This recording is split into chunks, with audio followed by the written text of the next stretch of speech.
오늘 나누는 내용은 특별히 이스라엘을 이해하는 데 있어서 너무나 중요한 말씀이고요. 이 말씀을 어떤 지식적으로 얻고자 하거나 아니면 또 나의 어떤 유익함을 삼고 은혜를 받으려고 하면 전혀 도움이 안 됩니다. 대신 하나님의 뜻과 마음이 무엇인지를 알려고 하는 그러한 태도로 마음을 여시고 그리고 정말 아버지의 마음으로 이스라엘을 이해하고 또 품을 수 있는 그러한 시간이 되면 좋겠습니다. 먼저는 하나님께서 아브라함과 맺은 언약이 무엇이고 그리고 하나님께서 그 언약을 어떻게 지켜가시는지에 대해서 볼 거고 두 번째 쭉 연결하면서 성경에 기록된 예언들 가운데 이스라엘과 관련된 예언이 무엇이며 그 예언이 어떠한 과정을 통해 성취되는지를 우리가 함께 보도록 하겠습니다. 먼저 이제 우리가 언약에 대한 부분을 보게 될 텐데 언약은 두 사람 사이에서 합의하에 이루어진 약속입니다. 그래서 두 사람 중에 한 사람이 이 언약을 지키지 않으면 언약이 깨지게 되면 그 언약은 파기되어지는 겁니다. 그 순간 언약을 깨트리게 되면 다른 쪽에서 언약을 당연히 지킬 필요가 없겠죠. 그래서 한 사람이 언약을 깨트리면 다른 사람도 언약을 깨트리게 되는 게 일반사입니다. 그런데 하나님은 언약하시고 난 후에 우리가 언약을 깨트린다 할지라도 그분은 절대로 언약을 파기하지 않으신다라는 겁니다. 세상사에서는 절대 있을 수 없는 일인데 하나님은 그렇게 하십니다. 왜냐하면 이게 하나님의 성품과 연결되어 있는 부분인데 하나님의 성품 중에 하나가 뭐냐면 하나님은 결코 변개치 아니하신다는 겁니다. 말씀하신 것을 결코 변개치 아니하시고 정말 그 말씀에 진실하시다는 겁니다. 말씀하신 것은 반드시 이루십니다. 말씀하신 것을 이루지 못하시면 그분은 하나님이 되실 수 없으십니다. 그래서 그분은 항상 먼저 말씀하시고 말씀하신 것을 반드시 이루셨고 지금도 이루어 가고 계심을 우리는 분명히 알고 있습니다. 근데 이것이 사실은 우리에게 있어서 너무나 큰 은혜임을 우리가 기억해야 할 것입니다. 신명기 23장 19절에 하나님은 인생이 아니시니 시건치 아니하시고 인자가 아니시니 후회가 없으시도다. 어찌 그 말씀하신 바를 행치 아니시며 하신 말씀을 실행치 않으시랴. 이게 하나님이신 겁니다. 그분은 말씀하셨습니다. 약속하셨습니다. 그러기에 그 약속을 반드시 지키신다라는 겁니다. 말라기 3장 6절 나 여호와는 변혁치 아니하나니 그러므로 야곱의 자손들아 너희가 소멸되지 아니하느니라. 야곱의 자손이 누굽니까? 이스라엘. 결코 소멸되지 않는다. 너희들은 결코 멸망되지 않을 것이다. 이게 하나님의 말씀이라는 겁니다. 이 말씀을 하셨기 때문에 하나님은 이 말씀을 반드시 지키신다라는 것입니다. 로마서 11장 29절에 하나님의 은사와 부르심에는 후회하심이 없느니라. 이건 하나님께서 이스라엘을 택하여 부르신 것에 대하여 말씀하시는 내용입니다. 하나님은 이스라엘을 택하시고 부르신 것에 대하여 결코 후회하지 않으신다는 겁니다. 그리고 그래서 말씀하신 것을 이루어 가신다라는 것을 분명히 우리가 기억해야 할 것입니다. 자, 하나님께서 아브라함과 언약을 맺으시고 신실하게 그 언약을 지켜가는 또 다른 이유가 있습니다. 이사야 43장 11절과 12절에 나 곧 나는 여호와라 나 외에 구원자가 없느니라. 내가 고하였으며 구원하였으며 보였고 너희 중에 다른 신이 없었나니 그러므로 너희는 나의 증인이요 나는 하나님이니라 여호와의 말이니라. 이렇게 말씀하고 있습니다. 뭐라고 얘기하죠? 너희는 나의 증인이다. 이렇게 말씀하고 있습니다. 하나님께서 이스라엘을 하나님을 나타내는 증인으로 삼으셨기 때문에 그들을 결코 버리시지 않는다는 겁니다. 그들을 온전하게 세상 가운데 세우시는 것은 증인을 삼기 위한 것인데 그들을 통하여 하나님의 하나님 되심을 나타내시고 하나님께서 이스라엘 통하여 영광을 받기 원하신다라는 것입니다. 그래서 하나님의 증인으로 택함 받은 이스라엘은 하나님 결코 버리지 아니하신다라는 것을 우리가 기억해야 할 것입니다. 자, 이제 언약의 구체적인 내용들을 좀 봐야 되는데 가장 중요한 것이 아브라함과 맺은 언약입니다.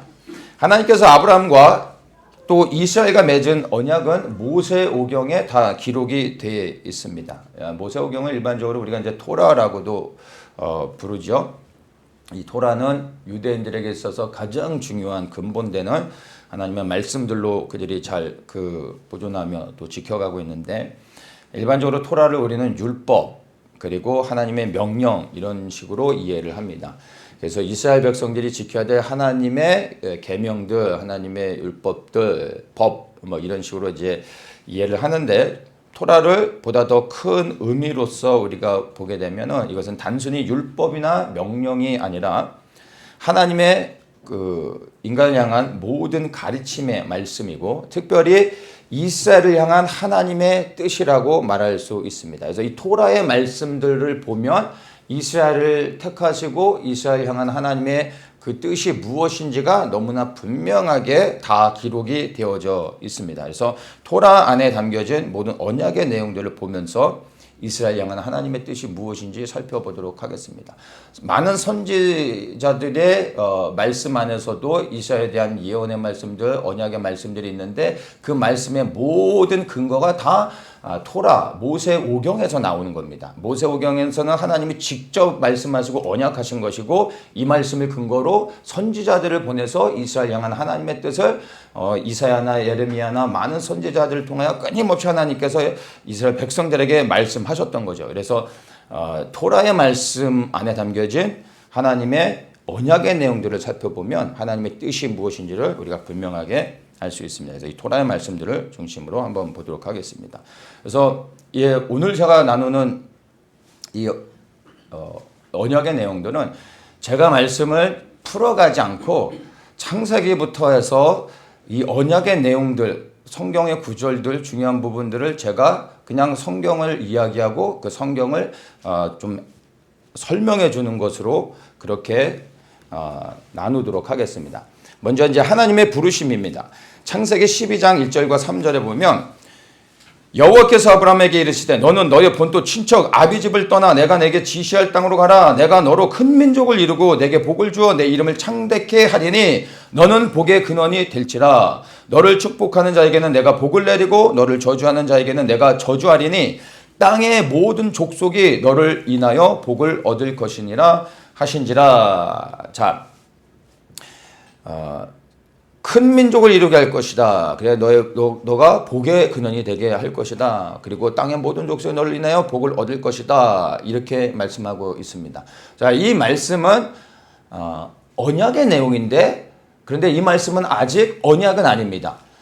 아브라함을 향한 하나님의 부르심에서 하나님께서 이 말씀을 하신 것이지 언약하신 것은 아직은 아닙니다. 근데 하나님께서 아브라함을 부르시면서 하신 이 말씀들을 통하여 앞으로 하나님께서 아브라함과 맺을 언약의 본질적 내용이 무엇인지를 너무나 분명하게 알 수 있는 가장 중요한 구절이 되어지는 것입니다.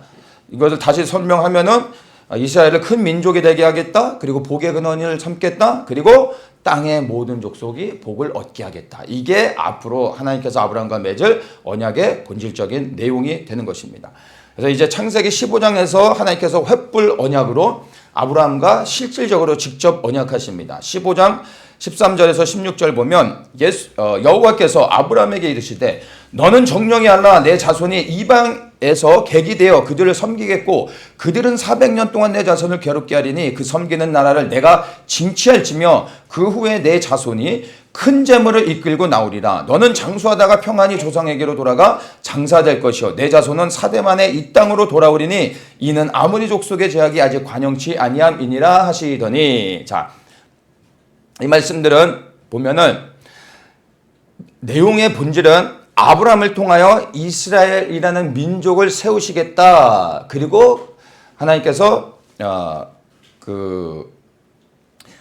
택하신 정하신 그 땅으로 보내시겠다. 이런 말씀으로 처음으로 아브라함과 언약하시는 것입니다. 그래서 창세기 12장에 아브라함을 부르셨을 때 말씀하셨던 그 내용이 근거가 되어져서 이제 15장에서 처음으로 언약하시는 것이죠.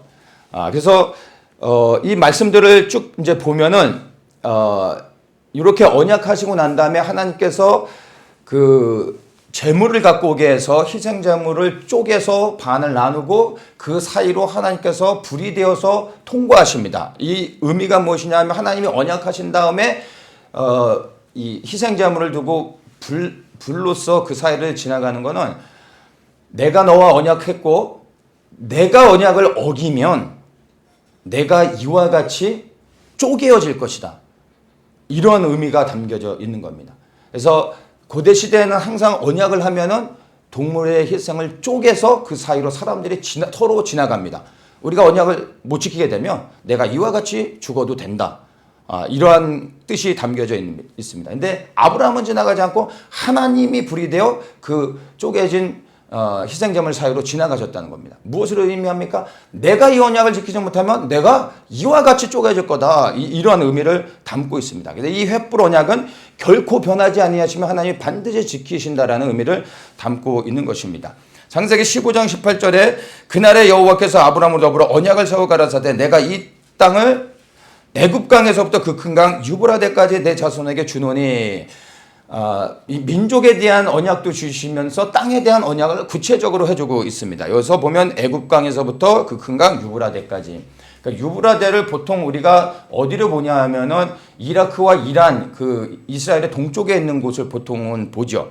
근데 그 유브라데스 강의 근원은 저 터키에서부터 내려옵니다. 그래서 터키에서 시리아로 해서 이라크와 이란 지역까지 흘러 내려가는 겁니다. 그래서 여기서 말하는 유브라데 강이라는 것은 동쪽을 말하는 게 아니라 이스라엘의 북쪽, 저 시리아 쪽을 이야기하는 겁니다. 그래서 애굽강에서부터 큰 강 유브라데라고 말하는 것은 이집트에서 시리아, 즉 아수르 지역을 말하는 겁니다. 근데 이게 그 어디를 얘기하냐면 이사야 19장 왕의 대로 그 부분을 이야기하는 겁니다. 그래서 애굽에서부터 아수르까지 이 그 언약의 말씀을 해주시죠. 그래서 이 왕의 대로가 열려지게 되는 것을 의미하는 거고 이 왕의 대로를 따라 하나님께서 이스라엘 백성들에게 애굽에서부터 아수르 지역까지 아브라함에게 약속하신 땅이라는 겁니다. 그리고 이 땅에 대한 언약은 하나님의 시간에 반드시 이루어지게 된다는 것을 우리가 또한 믿어야 되는 것입니다. 창세기 17장 8절 내가 너와 내 후손에게 너의 우고하는 땅 곧 가나안 일경으로 주어 영원한 기업이 되게 하고 나는 그들의 하나님이 되리라. 영원한 기업이 되게 하겠다. 가나안 땅을 영원히 너희에게 주겠다. 여러분 1000년 동안 주겠다. 한시적으로 주겠다라고 말씀하지 않고 뭐라고 얘기하고 있어요? 영원한 기업이 되게 하겠다 말씀하셨습니다. 영원한 기업이 되고 나는 그들의 하나님이 될 거다. 이 말은 뭐예요? 내가 너희의 영원한 하나님이 되겠다. 그럼 하나님께서 이스라엘을 버리실 수 있나요? 그들이 하나님을 떠나도 하나님은 절대로 그들을 버리지 아니하신다라는 하나님의 성품을 이 말씀을 통해서도 분명히 우리가 알 수 있는 것입니다. 그래서 이 말씀을 이해하면은 사실 우리가 이스라엘이 지금 하나님을 떠나 있다 할지라도 결코 이스라엘이 이제 하나님과 상관없는 세속적인 나라가 아니라 하나님은 반드시 그들을 돌이키게 하시고 하나님께 돌아오게 하셔서 하나님이 그들과 영원히 거하신다라는 것을 믿어야 되고 그렇게 되어질 수 있도록 이 하나님의 예언의 말씀이 이 언약의 말씀이 성취될 수 있도록 기도하는 것이 정말 성숙한 그리스도인 하나님을 믿는 사람들의 태도일 것입니다. 창세기 18장 18절과 19절에 아브라함은 강대한 나라가 되고 천하 만민은 그를 인하여 복을 받게 될 것이 아니냐. 내가 그로 그 자식과 건속에게 명하여 여호와의 도를 지켜 의와 공도를 행하게 하려고 그를 택하였나니 이는 나 여호와가 아브라함에게 대하여 말한 일을 이루려 함이니라. 여기서 하나님께서 아브라함과 언약하신 목적에 대해서 말씀을 해주고 있습니다. 첫째, 아브라함을 통하여 강대한 나라가 되게 하겠다. 그 다음에 두 번째, 강대한 나라가 된 후에 그 이스라엘을 통하여 천하 만민이 복을 받게 해주겠다. 이것입니다. 그러니까 하나님께서 아브라함을 택하여 언약하신 본질적 목적이 무엇입니까? 이스라엘을 통하여 천하 만민이 복을 받는 것. 이게 하나님께서 아브라함을 택하신 근본적인 목적이라는 것입니다. 그리고 이게 창세기 12장에서 하나님께서 아브라함을 부르셨을 때 하셨던 말씀, 넌 복의 근원이 되라. 그리고 땅의 모든 족속이 너로 인해 복을 받을 것이다. 이 말씀과도 그대로 일치가 되는 것을 알고 있습니다. 그러면 우리가 이 말씀을 정말 믿는다라고 하면, 그리하여 우리가 정말 하나님의 축복을 받길 원한다면 우리가 무엇을 먼저 기도해야 됩니까? 그저 우리가 복 받게 해주십시오가 아니라 먼저는 이스라엘이 복을 받아야 그 다음에 이스라엘을 통하여 우리가 복을 받는 겁니다. 이건 하나님이 정하신 순서이고 하나님의 말씀이기 때문에 이건 바꿀 수가 없다라는 것입니다. 그래서 정말로 우리가 온 세상에 그리스도의 복음을 통하여 구원 얻는 역사가 일어나기를 간절히 원한다면 우리가 모든 사람들에게 예수 그리스도의 복음도 전해야 되겠지만 또한 이스라엘이 하나님께 돌아와 그들이 하나님의 복을 회복하여 그리고 그들을 통하여 온 열방이 복을 받을 수 있도록 이스라엘을 위하여서도 마땅히 기도해야 되는 것이 너무나 분명한 것을 하나님의 언약의 말씀들을 통해서 우리가 분명하게 알 수가 있는 것입니다. 창세기 22장 16절에서 18절을 보면 가라사대 여호와께서 이르시기를 내가 나를 가리켜 맹세하노니 내가 이같이 행하여 내 아들 내 독자를 아끼지 아니하였은즉 내가 내게 큰 복을 주고 내 씨로 크게 성하여 하늘의 별과 같고 바다의 모래와 같게 하리니 내 씨가 그 대적의 문을 얻으리라. 또 내 씨로 말미암아 천하 만민이 복을 얻으리니 이는 내가 나의 말을 준행하였음이니라 하셨다 하니라.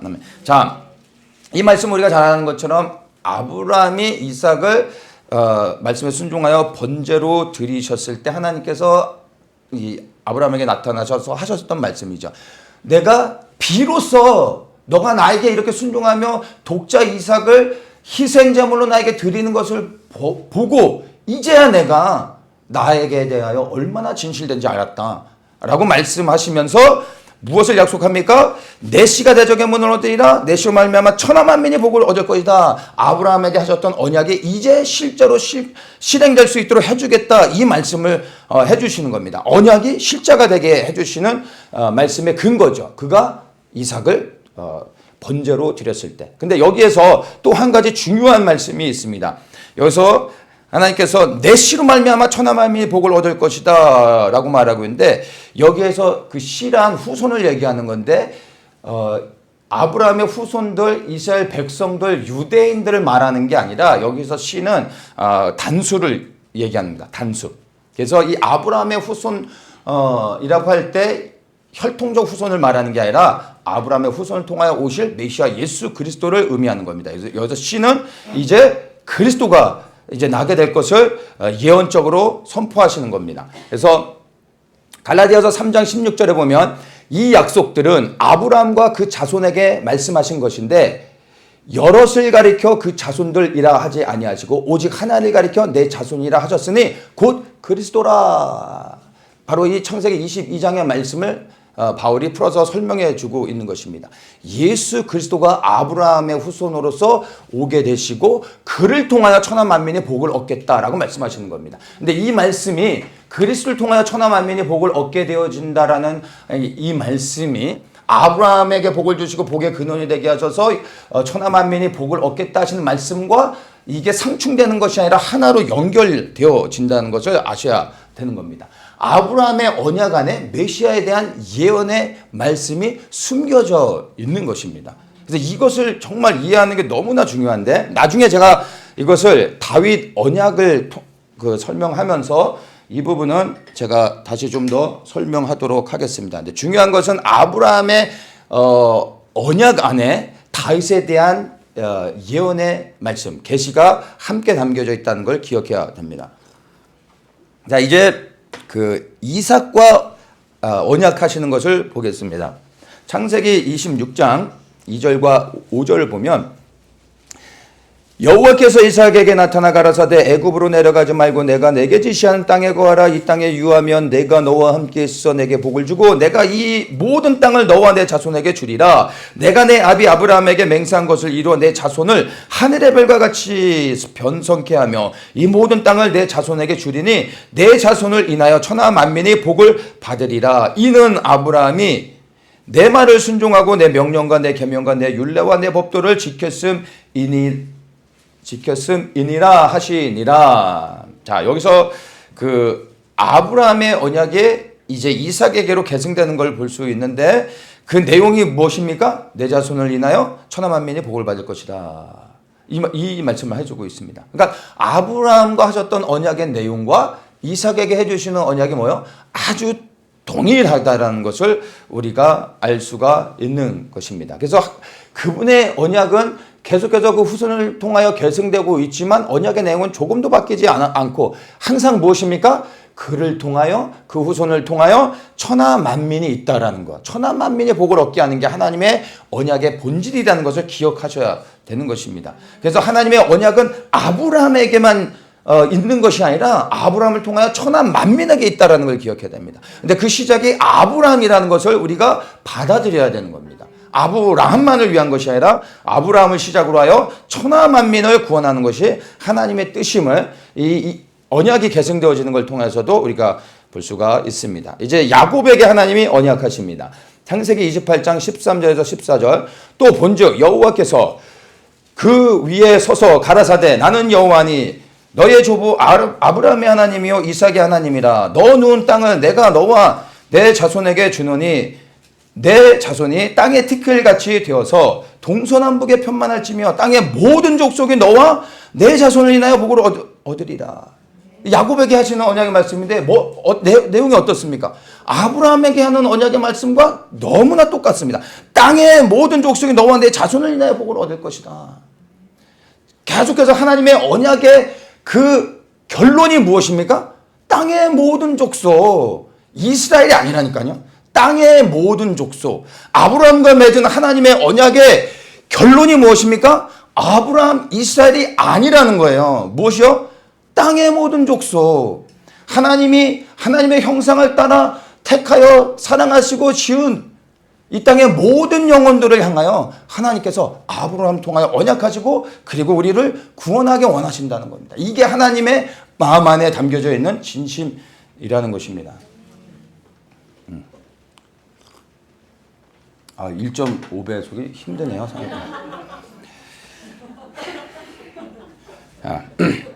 출애굽기의 언약을 한번 이제 살펴보겠습니다. 하나님께서 이제 언약을 기억하신 다음에 이스라엘을 찾아오십니다. 출애굽기 2장 23절에서 25절 여러 해 후에 애굽 왕은 죽었고 이스라엘 자손은 고역으로 인하여 탄식하며 부르짖으니 그 고역으로 인하여 부르짖는 소리가 하나님께 상달한지라. 하나님이 그 고통 소리를 들으시고 아브라함과 이삭과 야곱에게 세운 그 언약을 기억하사 이스라엘 자손을 권념하셨더라. 자, 하나님께서 여기서 뭐라 합니까? 아브라함, 이삭, 야곱에게 세운 그 언약을 기억했다. 그러면 이제 우리가 아브라함과 이삭과 야곱에게 세운 그 언약이라고 할 때 그 언약의 본질이 뭐예요? 땅의 모든 족속. 이제 항상 나올 수 있는 것이죠. 하나님께서 기억하신 언약은 아브라함을 통하여 땅의 모든 족속을 복 주시기 원하는 그 복이 뭐예요? 구원하기 원하시는 하나님의 마음이 담겨져 있음을 알 수 있습니다. 그러니까 하나님이 기억하신 것은 아브라함이 아니라 아브라함의 언약을 통하여 하신 세상의 모든 영혼들을 기억하셨다라고 우리가 이해하면 되는 것이죠. 출애굽기 3장 5절에서 6절 하나님이 가라사대 이리로 가까이 하지 말라 너의 선 곳은 거룩한 땅이니 내 발에서 신을 벗으라. 또 이르시되 나는 내 조상의 하나님이니 아브라함의 하나님 이삭의 하나님 야곱의 하나님이라. 모세가 하나님 뵙기를 두려워하여 얼굴을 가리우며. 자, 여기서 하나님께서 어떤 하나님 누구의 하나님으로 나타나십니까? 아브라함의 하나님 이삭의 하나님 야곱의 하나님으로 나타나셨어요. 우리는 이 말씀을 읽을 때 그전에는 그냥 뭐 이스라엘의 하나님이니까 아브라함 이삭 야곱을 말씀하셨나 보다로 생각했겠지만 이제 하나님의 언약의 본질의 내용을 이해하면 아브라함과 이삭과 야곱의 하나님이라고 할 때 그 하나님이 무엇을 강조하고자 하는 겁니까? 천하 만민을 구원하시고자 하는 그 하나님을 우리가 기억할 수 있다는 겁니다. 이게 이스라엘을 향한 하나님이 아니라 이스라엘 통하여 열방을 사랑하시는 하나님이라는 것을 너무나 분명하게 알 수 있는 것입니다. 하나님께서 항상 이스라엘 민족에게 자신을 아브라함과 이삭과 야곱의 하나님으로 계시하는 것은 이스라엘을 위한 것이 아니라 아브라함과 맺은 언약을 기억하시며 그 언약 안에 결론적으로 담겨져 있는 천하 만민의 구원을 항상 생각하고 계시고 그것을 기억하셔서 모세를 만나 주셨다라는 것을 우리가 알아야 됩니다.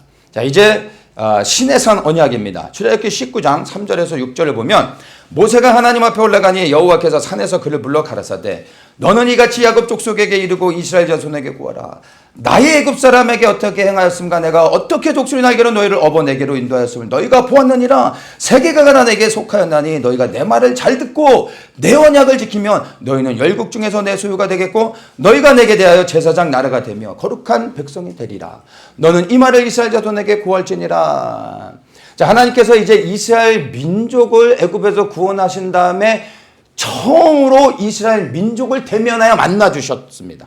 그 전에 항상 아브라함과 이삭과 야곱의 하나님으로서 만나 주셨다가 이제는 민족을 대면하며 이스라엘 민족에게 아브라함에게 하셨던 그 언약을 이스라엘 민족에게 직접 하시는 그러한 장면이 되는 겁니다. 그러면서 이스라엘을 제사장 나라로 택한 이유, 이 민족을 향하여 하나님이 택하신 이유를 분명하게 설명하고 있습니다. 무엇입니까? 천하 만민이 제사장 나라로 삼았다라는 것은 천하 만민이 이스라엘 통하여 복을 받게 하시기 위해서 그들을 하나님의 제사장 민족으로 삼았음을 우리는 분명하게 이 아브라함의 언약을 잘 이해하면 이제 하나님께서 시내산에서 이 민족을 향하여서 너희는 제사장 나라가 되라라고 할 때 이 제사장 나라의 의미가 무엇인지를 우리는 분명하게 알 수 있는 것입니다. 이들을 제사장 나라로 삼아서 천하 만민을 구원하시려고 하시는 하나님의 뜻을 이제 이 민족에게 계시하신 것들을 풀어주셔서 설명해 주고 계시는 것입니다. 자, 이제 레위기에 나타난 언약의 말씀들을 보겠습니다. 레위기 26장 9절에 내가 너희를 권고하여 너희와 세운 언약을 이행하여 너희로 번성케 하고 너희로 창대케 할 것이며 12절 나는 너희 중에 행하여 너희 하나님이 되고 너희는 나의 백성이 될 것이라. 이거 새로운 언약이 아니죠. 늘 하셨던 언약을 계속해서 반복하여 말씀해주고 계심을 볼 수가 있습니다. 42절에 내가 야곱과 맺은 내 언약과 이삭과 맺은 내 언약을 생각하여 아브라함과 맺은 내 언약을 생각하고 그 땅을 건고하리라. 그 땅을 기억하겠다. 그리고 내가 언약을 성취하겠다. 이렇게 말씀하고 있음을 알 수 있습니다. 그리고 레위기 26장 43절에 보면 그들이 나의 법도를 싫어하며 나의 규례를 멸시하였으므로 그 땅을 떠나서 사람이 없을 때 땅이 황폐하여 안식을 누릴 것이요 그들은 자기 죄악으로 형벌을 순히 받으리라. 자, 여기서부터 중요합니다. 그런즉 그들이 대적의 땅에 거할 때 내가 싫어버리지 아니하며 미워하지 아니하며 아주 멸하지 아니하며 나의 그들과 세운 언약을 폐하지 아니하리니 나는 여호와 그들의 하나님이 됨이라. 아멘. 하나님이 뭐라고 말씀하셨습니까? 내가 싫어버리지 아니하고 미워하지 아니하며 아주 멸하지 아니한다라고 말씀하고 있다라는 것입니다. 그들과 세운 언약을 폐하지 아니할 것이다. 왜요? 나는 그들의 하나님이기 때문이다. 나는 말씀을 변개치 아니한다. 언약한 건 반드시 지키는 하나님이다. 라는 말씀을 하고 있습니다. 이 45절에 내가 그들의 하나님이 되기 위하여 열방의 목전에서 애굽에서 인도하여 낸 그들의 열조와 맺은 언약을 그들을 위하여 기억하리라. 나는 여호와니라. 이스라엘이 범죄하며 하나님이 형벌을 내리셔서 때로는 그들이 심판을 받고 흩어지는 일들이 있었지만 그것은 하나님의 완전히 멸하심이 아니라 징계함으로 그들이 돌이켜 하나님께 나아올 수 있도록 하시는 하나님의 사랑의 채찍이었다라는 것을 우리는 기억을 해야 되는 것입니다. 그리고 그들이 다시 돌아올 때 하나님은 그들을 품으시고 그 언약을 지키기 원하신다라는 것을 우리는 분명히 알아야 할 것입니다. 왜 하나님이 이렇게 하십니까? 이스라엘의 여호와 하나님이 되기 위해서. 왜 이렇게 이스라엘의 하나님이 되길 원하십니까? 그리하여 천하 만민을 구원하기 위함이라는 것입니다. 또한 이것이 하나님의 성품이고 이스라엘 향한 하나님의 뜻이요 하나님의 언약의 말씀이라는 것을 분명히 기억을 해야 할 것입니다. 민수기는 이제 그 40년간의 광야 생활의 그 어떤 사건들을 다룬 그 스토리죠. 그래서 거기에는 특별한 언약의 말씀들이 나오지 않습니다. 그래서 이제 신명기에 나타난 하나님의 언약의 말씀들을 보도록 하겠습니다. 신명기 4장 29절에서 31절 보면 그러나 내가 거기서 내 하나님 여호와를 구하게 되리니 만일 마음을 다하고 성품을 다하여 그를 구하면 만나리라. 이 모든 일이 내게 임하여 환난을 당하거나 끝날에 내가 내 하나님 여호와께로 돌아와서 그 말씀을 청종하리니 내 하나님 여호와는 자비하신 하나님이라. 그가 너를 버리지 아니하시며 너를 멸하지 아니하시며 내 열조에게 맹세하신 언약을 잊지 아니하시리라. 이 말씀 우리가 처음 보는 게 아니죠. 이미 하나님이 말씀하셨고 언약하셨던 내용인데 또다시 신명기를 통해 이야기하고 계십니다. 그가 너를 버리지 아니하시면 멸하지 아니하시고 언약을 지킬 것이다. 이 말씀을 하고 있다라는 것입니다. 자, 이 말씀의 배경은 이스라엘이 가나안 땅에 들어간 다음에 우상을 섬기고 범죄할 때 하나님께서 그들을 심판하신다는 것을 먼저 말씀하신 다음에 그리고 나서 이 말씀하시는 겁니다. 심판을 당할 것이지만 그러나 내가 아주 멸하지 아니할 것이다. 너희들을 반드시 회복할 것이다. 왜냐? 내가 너희와 언약하였기 때문이다. 이 말씀을 하고 계시는 겁니다. 그래서 너희가 나를 찾으면 나를 만나고 내가 언약을 기억하여 그리고 너에게 언약한 것을 지킬 것이다. 왜냐하면 나는 자비로운 하나님이라 이 말씀하고 있습니다. 그래서 하나님은 이스라엘이 범죄하면 형벌을 내리시지만 결코 그들을 멸하지 않으신다라는 것을 우리는 분명히 알고 그들이 다시 회복할 때 언약을 반드시 지키신다라는 걸 기억하며 그들이 정말 다시 돌아와 하나님 앞에 나아갈 수 있도록 우리가 그들을 위하여 기도하는 것이 너무나 중요하다라는 것을 알 수가 있습니다. 신명기 5장 33절에 너희 하나님 여호와께서 너희에게 명하신 모든 도를 행하라 그리하면 너희가 삶을 얻고 복을 얻어서 너희의 얻은 땅에서 너희의 날이 장구하리라. 이것이 하나님이 이스라엘 향한 진실된 마음입니다. 정말 이들이 하나님의 말씀에 순종하여 복을 받기를 원하는 간절한 마음을 담아서 이렇게 말씀해 주고 계십니다. 7장 6절에 너는 여호와 내 하나님의 성민이라 내 하나님 여호와께서 지상 만민 중에서 너를 자기 기업의 백성으로 택하셨나니 이 말씀을 하고 계십니다. 이 말씀의 언약이 이게 어디에 근거합니까? 시내산 언약. 그들을 애굽에서 구원해 내시고 이 말씀을 하셨잖아요. 너희는 거룩한 백성이요 제사장 나라. 분명히 말씀하셨지 않습니까? 이 시내산 언약을 다시 한번 여기서 말씀해 주고 계신 것을 볼 수 있습니다. 신명기 28장은 특별히 축복과 저주의 언약이 신명기 28장 전체에 담겨져 있는데 1절의 말씀을 보면 내가 내 하나님 여호와의 말씀을 삼가 듣고 내가 오늘날 내게 명하는 모든 명령을 지켜 행하면 내 하나님 여호와께서 너를 세계 모든 민족 위에 뛰어나게 하실 것이라 이렇게 말씀합니다. 그리고 나서 하나님께서 이제 내가 생명과 사망을 복과 저주를 네 앞에 둔다라고 말씀하면서 네가 선택하라라고 하는데 네 마음대로 선택하라 이렇게 하지 않으시고요. 생명을 선택하라 라고 말씀하십니다. 하나님께서 정말 복 주시기 위해서 그냥 복을 주시는 게 아니라 선택할 수 있게 해야 됩니다. 왜냐하면 우리의 자유의지를 가지고 우리가 하나님을 택하는 그러한 선택이 있을 때 하나님이 우리에게 복을 주실 수 있는 거예요. 그래서 하나님께서 네 마음대로 선택하라 네가 저주를 선택하면 내 저주할 거다 이런 의도로 말씀하신 거 아니라 복을 주시고 생명을 주시기 위하여 생명과 사망과 복과 저주를 앞에 놓은 겁니다. 그러면서 하나님께서 말씀하신 건 복을 생명을 선택하라 이 말씀을 하시죠. 이것이 이스라엘 향한 하나님의 마음입니다. 신명기 32장 9절에 여호와의 분깃은 자기 백성이라 야곱은 그의 택하신 기업이로다. 여러분 하나님의 분깃이 누구요? 이스라엘이라고 말씀하고 있습니다. 하나님의 분깃이요 하나님의 기업이 된 하나님의 영광이 된 이스라엘을 누가 버렸다라고 말할 수 있습니까? 하나님은 결코 그들을 버리지 않는다는 걸 알 수 있습니다. 신명기 33장 29절 이스라엘이여 너는 행복자로다. 여호와의 구원을 너같이 얻은 백성이 누구냐? 세상에 이스라엘같이 하나님의 사랑을 받고 구원받는 백성이 어디 있습니까? 역사상 어느 누구도 없다라는 겁니다. 그는 너를 돕는 방패시오 너의 영광의 칼이시로다. 내 제적이 내게 복종하리니 내가 그들의 높은 곳을 밟으리로다. 이스라엘 향한 하나님의 뜻입니다. 아직 이루어지지 않았지만 반드시 이루어질 하나님의 말씀이라는 것입니다.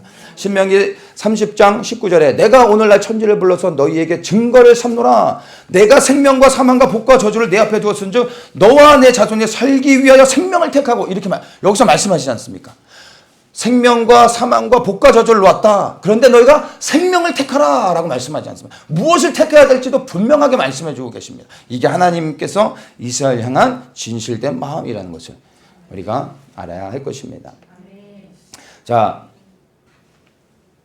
토라 안에 담겨진 모세오경 안에 담겨진 언약의 가장 중요한 본질적인 것들을 우리가 이제 살펴보았습니다. 이 언약의 내용을 이것만 여러분들이 제대로 이해하면 더 이상 이스라엘에 대해 우리가 혼란하거나 흔들릴 이유가 전혀 없다라는 것입니다. 자, 그런데 이제 이 하나님께서 모세오경을 통해서 하셨던 아브라함의 언약, 그 이스라엘과 맺은 언약을 이제 또 언약의 관점에서 조금 다르게 우리가 좀 그 다른 언약들, 다른 언약이라고 해서 뭐 이 다른 진짜 다른 게 아니라 이 아브라함의 언약을 조금 다른 관점에서 보도록 하겠습니다. 남은 자의 언약이 있습니다. 신명기 7장 12절에 보면 너희가 이 모든 법도를 듣고 지켜 행하면 내 하나님 여호와께서 내 열조에게 맹세하신 언약을 지켜 내게 인애를 베풀 것이라. 지켜 행하면 내가 언약을 지키고 인애를 베풀 것이다. 신명기에서 끊임없이 동일하게 반복되는 말씀의 패턴이 있습니다. 여호와의 말씀을 순종하면 내 하나님께 돌아오면 내게 복을 주시리라. 내가 복을 받을 것이다. 이게 끊임없이 반복되어지는 말씀입니다. 그리고 선지자들을 통하여서도 끊임없이 하나님께서 반복해서 말씀하시는 것이 내 말에 순종하면 너희가 돌이켜 회개하여 나에게 돌아오면 내가 복을 줄 것이다. 이 말씀을 계속해서 하십니다. 하나님의 말씀을 지키고 행하는 자가 있으면 결코 버리지 아니하시고 언약을 지키신다라는 것이죠. 하나님이 무조건 지키시는 게 아니라 이들이 끝까지 하나님을 대적하는데도 불구하고 하나님 혼자 지키는 게 아니라 그렇지만 그들 가운데 돌아오는 자들이 있을 때 내가 언약을 지킬 것이다. 이 말씀입니다. 이해되십니까? 이스라엘이 하나님을 다 떠나는데도 홀로 지키는 것이 아니라 남은 자들이 하나님께 돌아오면 내가 언약을 지킬 것이다. 이 말씀인 것입니다.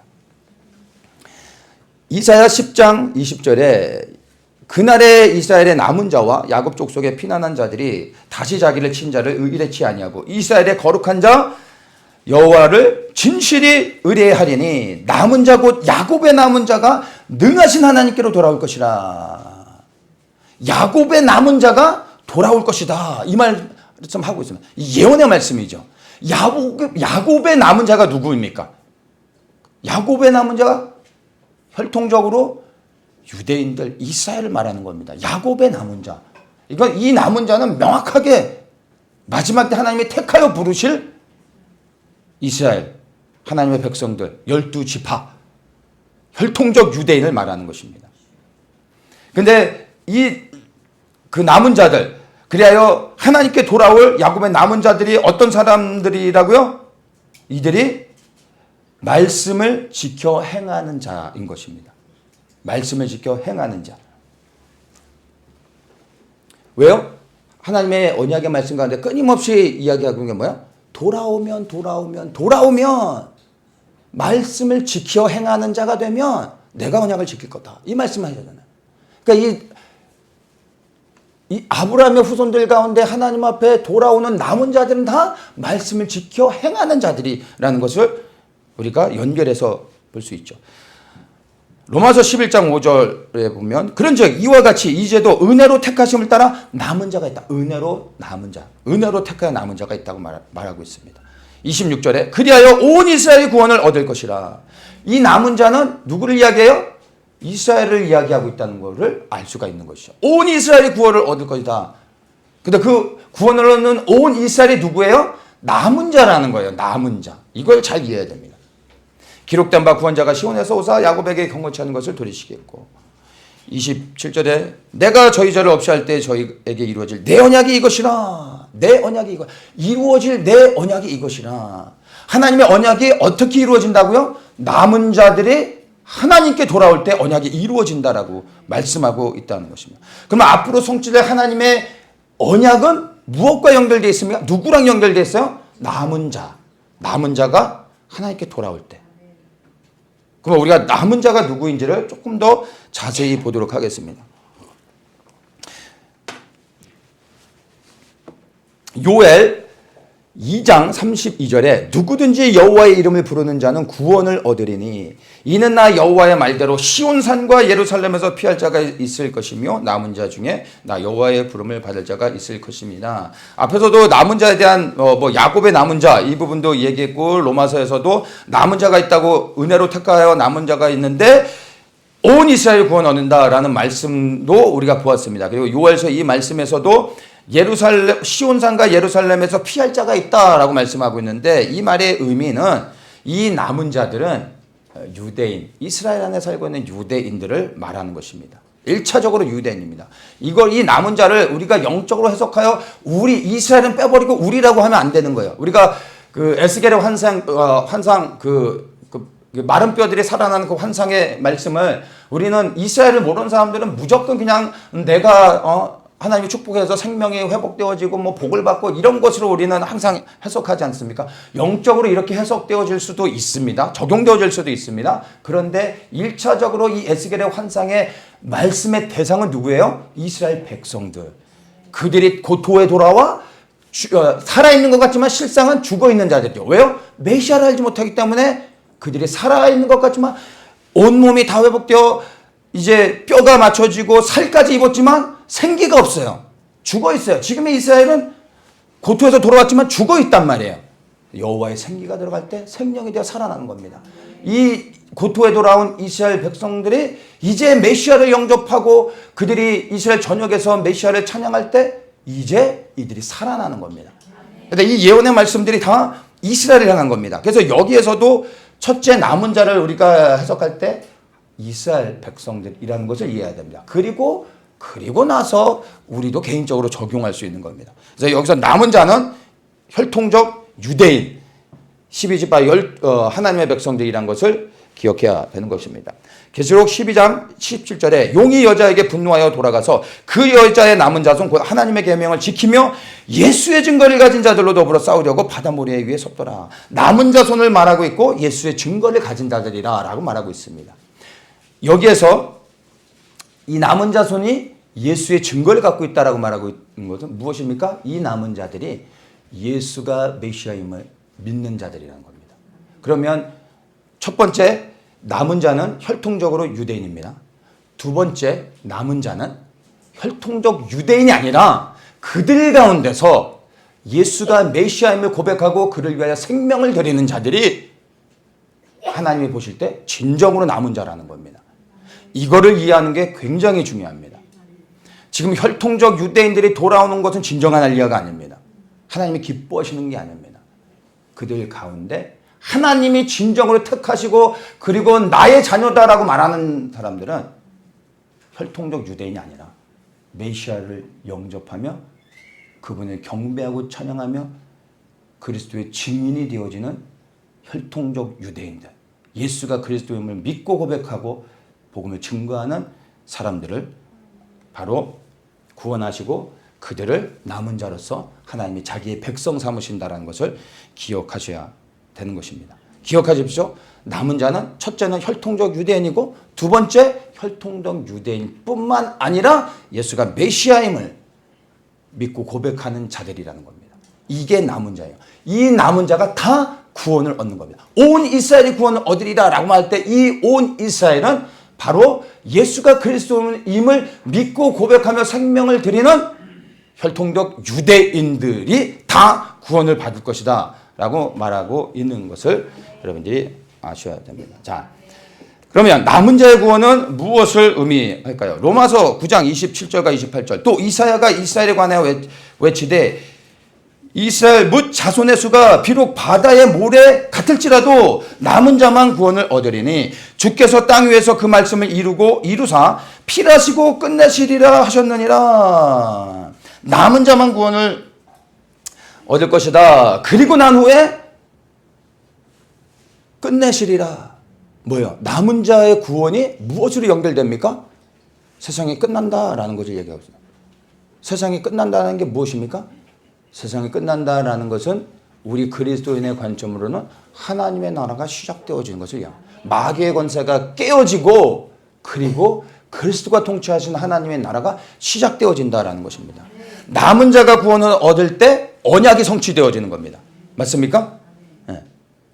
그리고 이 땅에 언약이 성취되어지는 순간 메시아께서 오셔서 천년왕국을 이 땅에서 이루시며 통치하시고 하나님 나라가 시작되어지는 것입니다. 이사야 10장 22절 23절 이스라엘이여 내 백성이 바다의 모래 같을지라도 남은 자만 돌아오리니. 혈통적 유대인을 다 데려오는 게 중요한 게 아니에요. 그걸 가지고 우리가 기뻐할 일이 아니라는 겁니다. 하나님에겐 그들이 다 남은 자가 아니라는 겁니다. 넘치는 공의로 회멸이 작정되었습니다. 이미 작정되었은데 주 만군의 여호와께서 온 세계 중에 끝까지 행하시리라. 자, 23절 말씀을 제가 세 번역으로 읽어드릴게요. 파멸이 이미 결정되었으니 곧 주님, 곧 만군의 주님께서 온 땅 안에서 심판을 강행하실 것이다. 이렇게 말씀하고 있습니다. 자, 이것을 언약의 관점으로 이 말씀을 좀 보면은 하나님께서 세상을 심판하는 이유를 알 수가 있습니다. 하나님 왜 세상을 심판하신다고 말씀하십니까?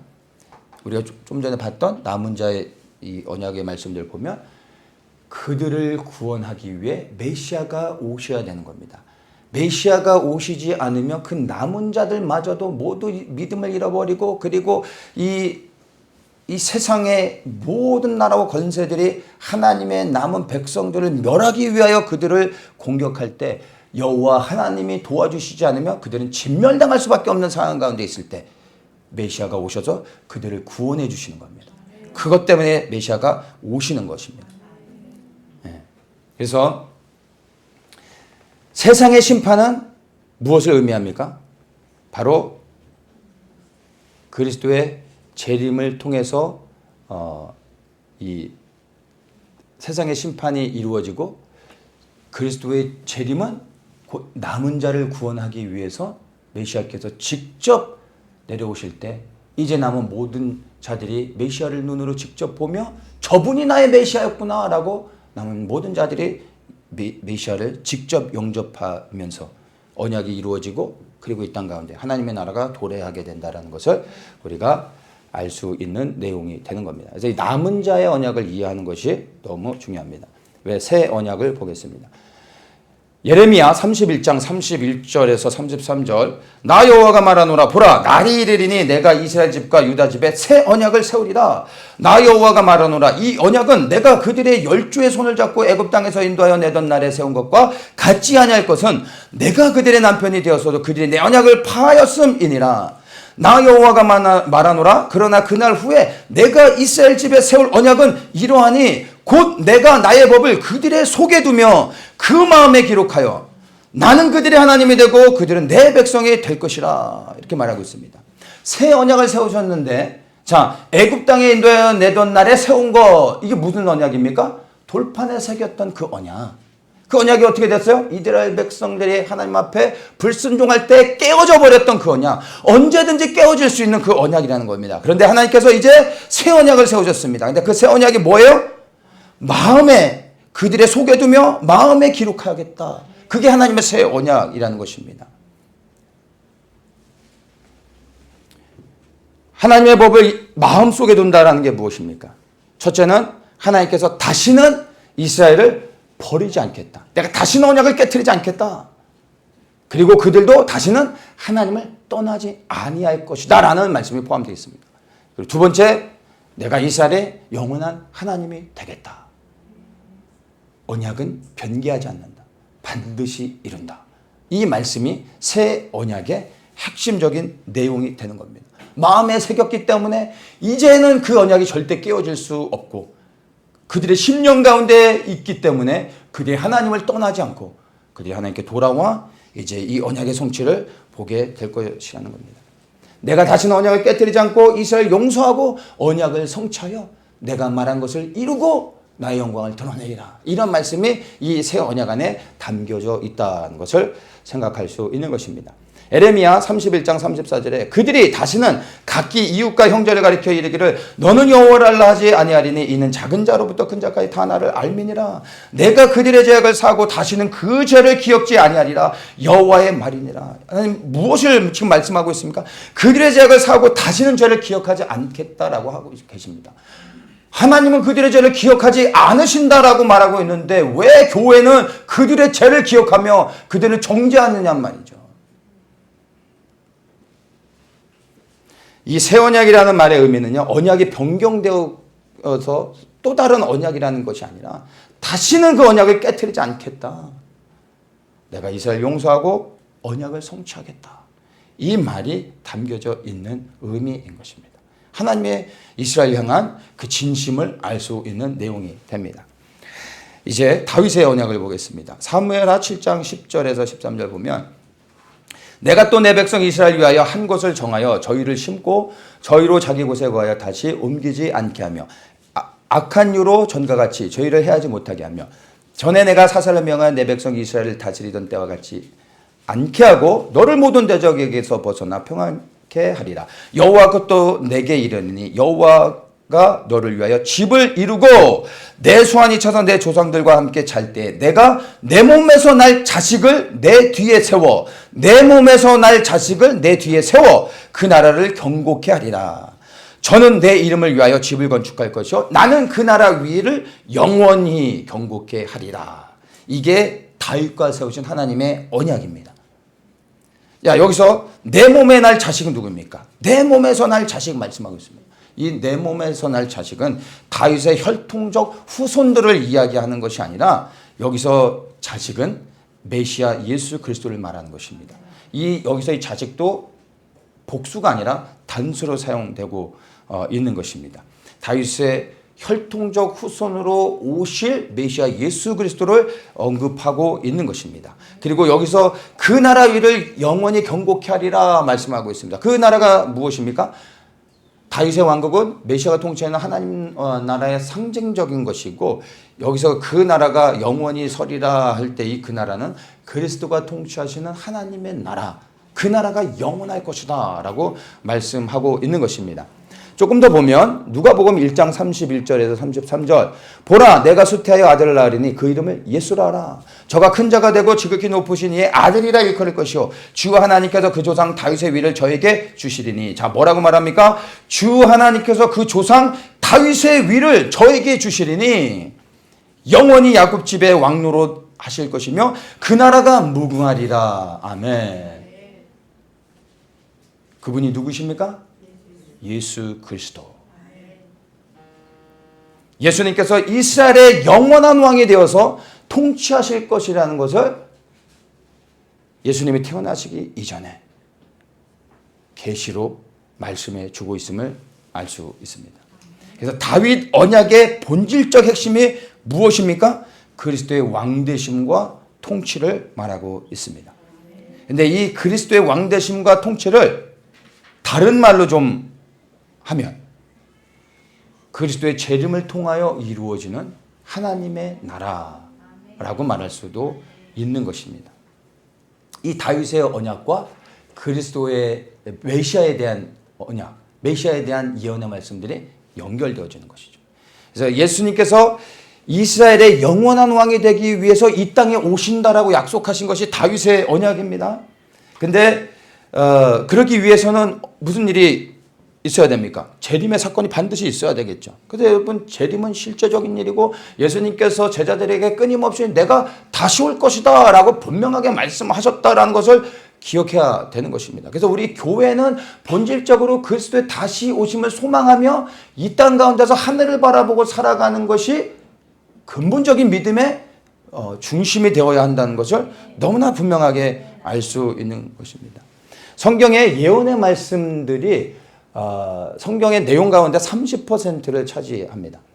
그러니까 얼마나 이 예언이 많이 있다라는 것을 많이 있는지를 알 수 있는 것이죠. 근데 예언의 주된 내용이 뭔지 아닙니까? 구약과 신약을 통틀어서 예언에 대한 모든 내용들의 본질이 뭐냐면 메시아의 초림과 재림이 예언의 본질입니다. 네. 그리고 그 메시아의 초림 그리고 메시아의 재림의 이 예언의 말씀들을 깊이 보면 그 안에 이 예언이 성취되기 위하여 어떠한 사건들이 돌아가냐면 이스라엘의 심판과 회복이 있고요. 세상의 심판과 멸망이 있고 그리고 복음이 온 세상에 전파되어지는 일들이 있고 그리고 이 땅에 이루어진 천년왕국과 영원한 하나님의 나라의 메시지가 그리스도의 초림과 재림의 그 예언의 말씀 안에 다 담겨져 있다는 것입니다. 근데 결국에는 언약이 성취되어지고 예언이 성취된 모든 거의 중심에 누가 계시는 거예요? 메시아 예수 그리스도가 있다는 겁니다. 근데 그 시작이 무엇으로 되는 겁니까? 아브라함의 언약으로 출발한다는 것입니다. 그래서 아브라함의 언약과 메시아의 예언을 잘 보면 이것은 서로 다른 것이 아니라 언약과 예언은 일치되어집니다. 하나로 갑니다. 메시아를 통하여 언약이 성취됩니다. 메시아의 언약이 성취되는 것을 통해 아브라함과 맺었던 그 예언의 언약의 말씀들이 성취된다는 것을 알아야 됩니다. 그리고 메시아께서 모든 것을 완성하는 것입니다. 그래서 언약의 관점으로 우리가 성취되어질 예언의 말씀들을 보면 여러분 다윗의 언약 무엇에 근거합니까? 이 다윗의 언약은 메시아의 말씀이죠. 메시아에 대한 건데 이 다윗의 언약은 아브라함의 언약에 기초한다라는 겁니다. 아브라함의 언약이 무너져 버리면 다윗의 언약은 존재할 수 없습니다. 다윗의 언약이 사라져 버리면 메시아는 이 땅 가운데 못 오시는 겁니다. 이해되십니까? 그래서 아브라함과 맺은 언약이 얼마나 하나님에게 있어 중요한지 우리가 이 말씀을 통해서 알 수 있는 겁니다. 그래서 왜 하나님께서 아브라함과 하신 언약을 생명 걸고 지켜가고 계신지를 알아야 되는 겁니다. 이스라엘을 위해서가 아니라는 겁니다. 무엇 때문에요? 메시아의 통치를 통하여 이 땅에 더럽혀진 여호와의 이름을 회복하여 하나님의 영광을 나타내려고 하는 것. 이스라엘의 구원과 이방인의 구원, 온 세상의 구원의 모든 일들이 결국엔 무엇으로 귀결됩니까? 하나님의 영광.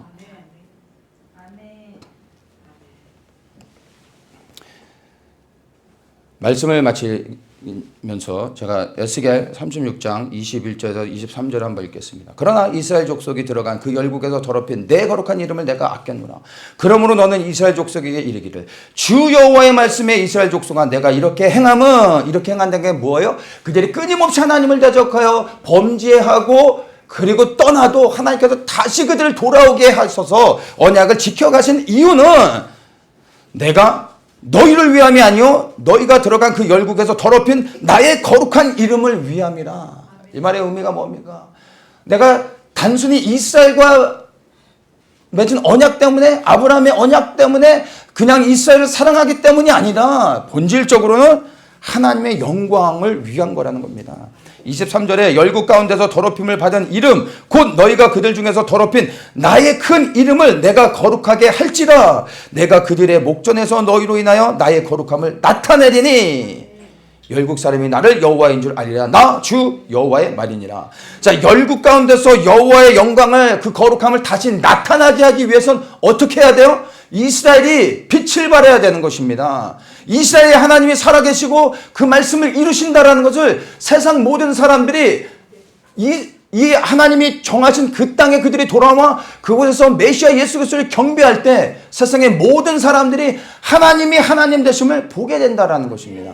이 하나님의 영광을 나타내기 위하여 하나님께서 이스라엘을 돌이켜 회복하고 계시고 그리고 그 땅 가운데서 메시아를 섬기는 하나님의 백성들을 오늘도 일으켜가고 계시다라는 것을 우리가 알 수가 있는 것입니다. 그래서 최종적으로 하나님께서 신실하게 언약을 지켜가시는 목적은 다름 아닌 무엇이요? 우리의 구원을 위한 것도 아닙니다. 이스라엘을 위한 것도 아닙니다. 무엇입니까? 하나님의 영광을 위한 것이라는 겁니다. 그런데 이스라엘의 회복이 없으면 메시아의 예언도 성취되지 못하고 하나님의 영광이 나타날 수 없다라는 겁니다. 그분이 영광을 받으실 수 없다라는 겁니다. 그래서 하나님의 영광을 위하여 아버지의 마음으로 여러분 이스라엘을 품고 기도할 수 있기를 원합니다. 이 아브라함과 맺은 언약의 의미가 무엇인지를 우리가 알 때 우리가 할 수 있는 결정은 무엇입니까? 이제 우리가 아버지의 마음으로 이스라엘을 품고 이 언약이 성취될 수 있도록 기도하는 것입니다. 그들이 돌아와 메시아를 영접하며 이스라엘의 여호와 하나님이 온 열방의 하나님이심을 세상 모든 영혼들이 보고 그 거룩한 이름 앞에 무릎 꿇는 역사가 일어날 수 있도록 이스라엘의 여호와 하나님이 하나님 되실 수 있도록 우리는 이스라엘 위해 기도하고 또한 그러한 일들이 이루어지기 위해 주님께서 오셔야만 되는데 주의 길이 예비되어질 수 있도록 그 길을 나아가 빛을 밝혀야 된다라는 것입니다. 그래서 이스라엘 위하여 기도하고 주의 길을 예비하는 자들에게 이 시대에 하나님께서 복 주시고 함께 하시고 그리고 구원의 은혜를 베푸실 것을 믿습니다. 기도하겠습니다. 좋으신 하나님 감사합니다. 아브라함의 언약을 통하여 그 언약 안에 담겨져 있는 하나님의 간절한 마음의 소원이 무엇인지 우리가 보았습니다. 아브라함의 언약이 성취되기 위하여 주님 우리의 마음의 소원으로 품게 하시고 하나님의 뜻이 이루어져 이스라엘의 여호와 하나님이 열방의 하나님이심이 나타나며 그리스도가 통치하신 하나님의 나라를 통하여 온 세상의 모든 영혼들이 그리스도를 통하여 하나님을 경배하며 하나님의 구원을 경험하게 하여 주시옵소서. 이 일들을 위하여 이제 우리가 이스라엘을 아버지의 마음으로 품고 다시 오실 주의 길을 기쁨으로 예배하며 나가는 자들 되게 하여 주시옵소서. 예수님의 이름으로 기도합니다.